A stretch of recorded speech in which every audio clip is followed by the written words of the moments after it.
Lewis Hamilton entered the Ferrari pit box with a damaged front wing, a 5-second penalty, and almost no margin left.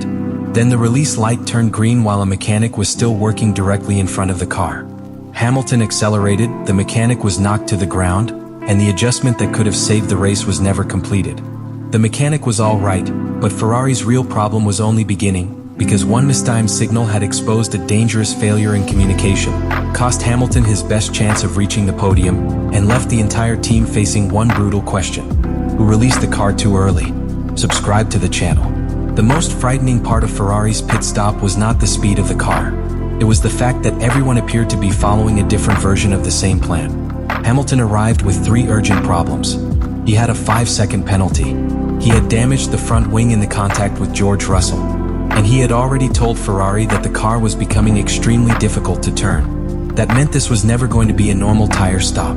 Ferrari needed to serve the penalty, replace the tires, adjust the front wing, and release Hamilton quickly enough to protect what remained of his race. Every task mattered. Every second mattered. And every person around the car needed to know exactly when the work was finished. At first, the stop followed the expected sequence. Hamilton reached the box. The Ferrari stopped. The crew waited while the 5-second penalty was served. Only then could the mechanics begin working on the car. Fresh tires were prepared. The front wing adjustment was started. One mechanic remained positioned near the front right side, using a pneumatic tool to make the change Hamilton needed. That adjustment was not a minor request. The earlier contact with Russell had damaged the front of the Ferrari and changed the way the car behaved in corners. Hamilton had complained that he could not turn properly. When a driver says that, the problem is serious. It means the car is not responding as expected when the steering wheel moves. The front tires are struggling to guide the car. Instead of following the intended line, the Ferrari begins to push toward the outside of the corner. Hamilton then has to slow down more. That hurts the corner. The slower corner hurts the exit. And the poor exit makes the next straight even more difficult. Ferrari's front wing adjustment was intended to reduce that problem. It would not completely repair the damage, but it could give Hamilton a more manageable balance and a better chance of fighting back. The mechanic was still trying to complete that exact task when the situation changed. The release light turned green. Inside the cockpit, Hamilton had one clear instruction: go. He accelerated, but the mechanic had not moved away. The Ferrari struck him and knocked him to the ground. For a moment, everything else became irrelevant. Not the penalty, not the damaged wing, not Hamilton's position. Only the safety of the mechanic mattered. Hamilton immediately asked whether he was all right. Ferrari confirmed that he was. That confirmation brought relief, but it did not remove the tension. Because Hamilton then made one detail very clear. The light was green. That statement changes how the incident must be understood. From outside the car, it may appear that the driver simply accelerated while a person was standing in front of him. From inside the cockpit, the situation is completely different. A Formula One driver sits very low. The bodywork rises around the cockpit. The front wheels are positioned far enough forward that the driver cannot clearly see every movement around them. The protective structure around the driver's head also limits side vision. Hamilton could not depend on his own view to decide whether every mechanic was clear. He depended on Ferrari's release system. That system is supposed to remove doubt. Red means remain still. Green means the stop is complete and the path is safe. Hamilton saw green.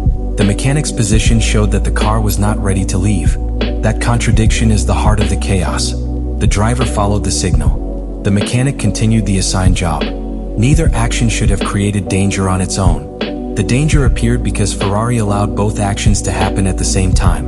And that raises a much bigger question than who pressed the accelerator. Who confirmed that the car was clear. A modern Formula One pit stop is built around coordination. The tire mechanics have their own responsibilities.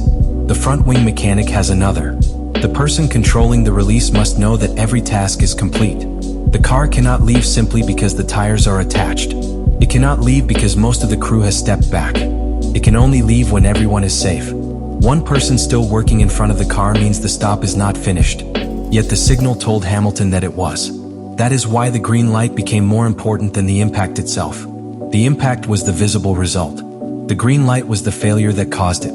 There are several possible explanations. Someone may have believed the wing adjustment was complete. The mechanic's position may not have been communicated correctly. The release process may not have accounted for the extra work at the front of the car. or the pressure to send Hamilton back onto the circuit may have caused the decision to come too early. The source does not confirm which explanation is correct, but Ferrari cannot avoid the central fact. The release signal was given before the mechanic had finished, and the timing of that mistake could hardly have been worse. Hamilton's race was already under pressure. The opening lap incident had damaged the car. The 5-second penalty had cost valuable time. The virtual safety car offered Ferrari a chance to reduce the loss. This stop was supposed to bring the situation under control. Instead, the stop created a new crisis. The mechanic was knocked down. The wing adjustment was interrupted. Hamilton returned to the circuit without the change he needed. Ferrari had entered the stop trying to solve 3 problems. It left with one problem unresolved and another one added. That is why the incident created such tension. This was not simply a dramatic image from the pit lane. It was a failure that affected both safety and performance. And all of it happened during a weekend when Ferrari's car already had serious limitations. Hamilton had warned that the SF26 lacked enough energy on the straights. The car was also losing time through the second sector. That meant Ferrari arrived at the race without the performance advantage needed to recover easily from mistakes. A dominant car can sometimes overcome a penalty. It can pass slower rivals.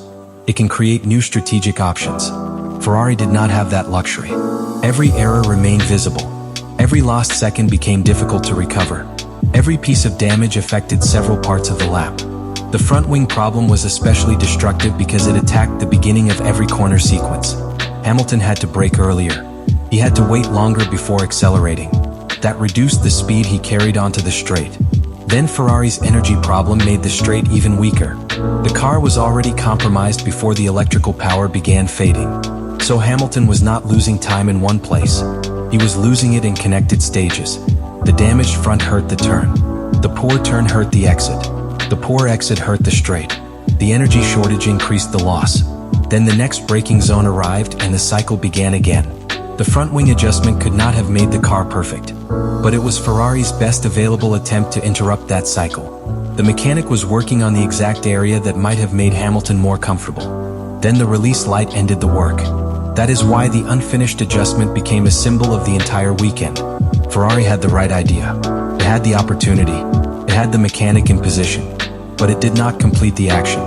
The team moved too early, and Hamilton carried the unfinished job back onto the circuit.